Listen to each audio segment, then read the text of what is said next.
VK Mishra project. हमारे channel पे बने रहने के लिए हमारे चैनल को लाल बटन दबा करके सब्सक्राइब करें और साथ में बेल आइकन घंटी दबाएं। जय श्री राधे कृष्ण।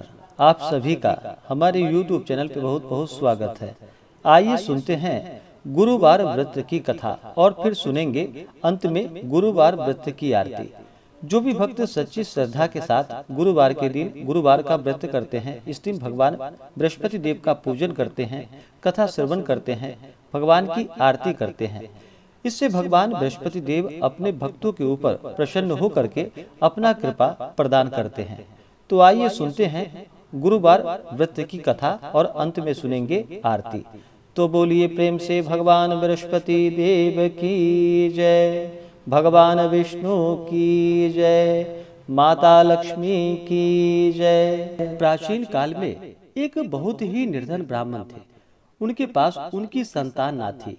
वह नित्य पूजा पाठ करता। उसकी स्त्री ना स्नान करती और ना ही किसी देवता का पूजन ही करती थी। इस कारण ब्राह्मण देवता, जो कि बहुत दुखी रहते थे, अपनी पत्नी को बहुत समझाते, किंतु उसका कोई परिणाम ना निकलता।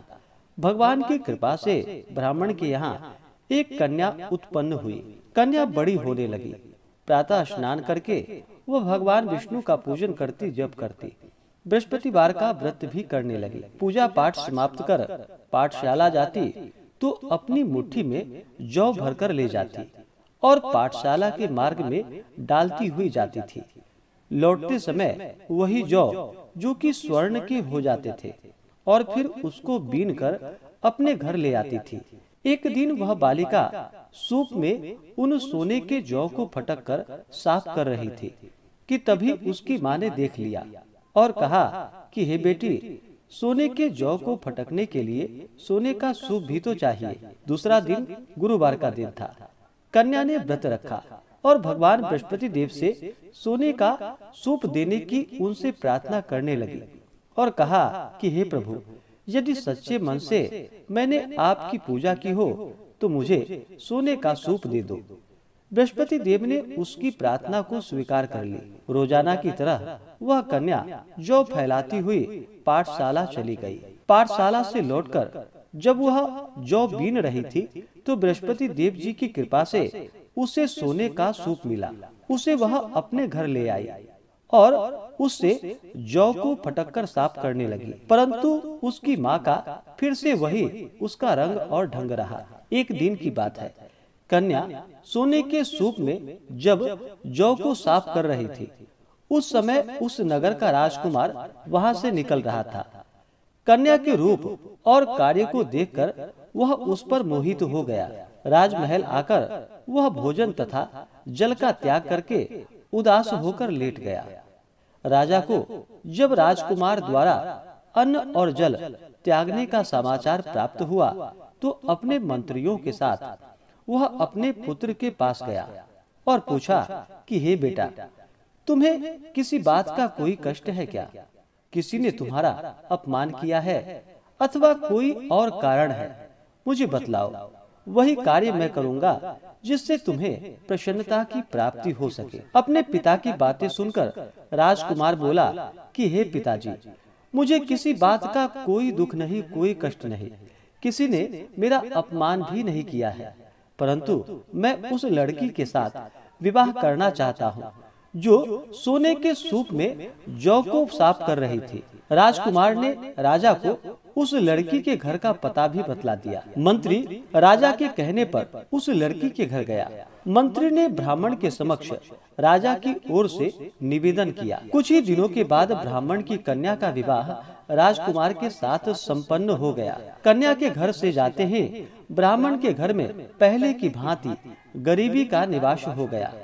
एक दिन दुखी होकर ब्राह्मण अपनी पुत्री से मिलने गए। बेटी ने पिता की अवस्था को देखा और अपनी माँ का हाल पूछा। ब्राह्मण ने सभी हाल कह सुनाया। कन्या ने बहुत सा धन देकर अपने पिता को विदा कर दिया, लेकिन कुछ ही दिनों के बाद फिर से वही हाल हो गया। ब्राह्मण फिर अपनी कन्या के यहाँ गया और सभी हाल कहा तो पुत्री बोली कि हे पिताजी, आप माता जी को यहाँ लिवा लाओ मैं उन्हें यह व्रत की विधि बतला दूंगी जिससे कि गरीबी दूर हो जाती है। ब्राह्मण देवता अपनी स्त्री को साथ लेकर के अपनी पुत्री के पास राजमहल पहुँचे तो पुत्री अपनी माँ को समझाने लगी कि हे माँ, तुम प्रातः काल स्नान आदि करके विष्णु भगवान का पूजन करो और बृहस्पतिवार का व्रत करो तो सब दरिद्रताएं दूर हो जाएंगी। परंतु उसकी माँ ने उसकी एक भी बात नहीं मानी। वह प्रातः काल उठकर अपनी पुत्री के बच्चों का जूठन को खा लेती थी। एक दिन उसकी पुत्री को बहुत गुस्सा आया।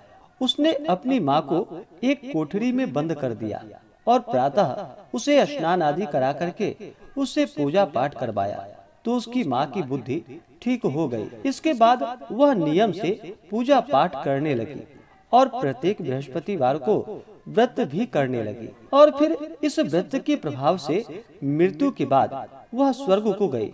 वह ब्राह्मण भी सुख पूर्वक इस लोक का सुख भोग कर अंत में स्वर्ग को प्राप्त हुआ। तो बोलिए प्रेम से भगवान बृहस्पति देव की जय। तो आइए सुनते हैं गुरुवार व्रत भगवान बृहस्पति देव जी की आरती। ओम जय बृहस्पति देवा स्वामी जय बृहस्पति देवा, छिन छिन भोग लगाऊं कदली फल मेवा। ओम जय बृहस्पति देवा, तुम पूर्ण परमात्मा तुम अंतर्यामी, जगत पिता जगदीश्वर तुम सबके स्वामी। ओम जय बृहस्पति देवा, चरणामृत निज निर्मल सब पातक हरता, सकल मनोरथ दायक सकल मनोरथ दायक कृपा करो भरता।